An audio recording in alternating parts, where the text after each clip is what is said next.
Praise the lord. ప్రతి క్రైస్తవుని జీవితంలో పరిశుద్ధాత్ముని పని. యోహాను సువార్త 16వ అధ్యాయం 13వ వచనం. అయితే ఆయన అనగా సత్యస్వరూపి అయిన ఆత్మ వచ్చినప్పుడు మిమ్మును సర్వసత్యములోనికి నడిపించును.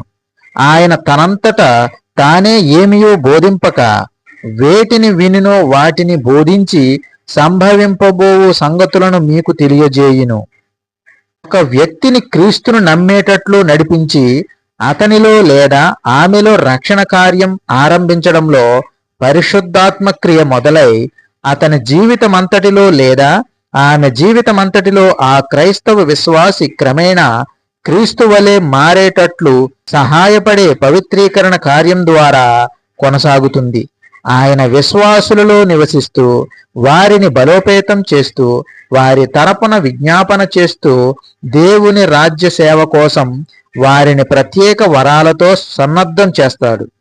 ఆయన విశ్వాసికి ఆదరణకర్తగా ఉంటూ బైబిలును సరిగా వ్యాఖ్యానించడంలో సహాయం చేస్తాడు.